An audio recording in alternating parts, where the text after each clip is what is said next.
पृथ्वी के सबसे ऊंचे पर्वत शिखर पर खड़ी मां आदिशक्ति ने एलियंस के जहाजों को चुनौती दी।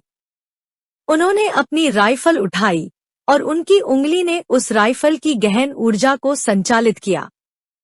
हर एक गोली प्रकाश की गति से जाती और एलियंस के जहाजों को भस्म कर देती। उनकी शक्ति इतनी अद्वितीय थी कि साधारण मानव तकनीक भी उनके सामने नतमस्तक हो गई। इस लड़ाई में मां आदिशक्ति अकेली नहीं थी। उनके आह्वान पर अनेक दैवीय योद्धा भी प्रकट हुए।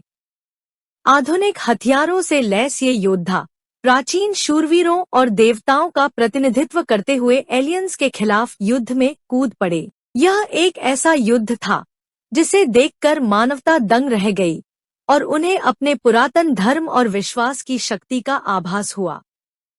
जैसे जैसे युद्ध आगे बढ़ता गया, मां आदिशक्ति की शक्ति और भी प्रबल होती गई।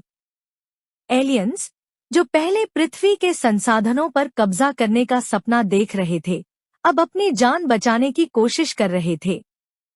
आखिरकार एक आखिरी प्रहार के साथ मां आदिशक्ति ने उनके मुख्य जहाज को नष्ट कर दिया और वह एलियंस का दल भागने पर मजबूर हो गया। युद्ध समाप्त होने के बाद मां आदिशक्ति ने समस्त मानवता को एक संदेश दिया, विज्ञान और प्रौद्योगिकी तुम्हें शक्ति दे सकते हैं, परंतु अपने अस्तित्व को बचाए रखने के लिए तुम्हें अपनी जड़ों से जुड़े रहना होगा। धर्म, भक्ति और सत्य के मार्ग पर चलने से ही तुम सच्चे बलवान बन सकते हो। अपनी आत्मा की शक्ति को पहचानो और उसे विज्ञान के साथ मिलाकर ही तुम एक सुदृढ़ और सशक्त भविष्य की ओर बढ़ सकते हो।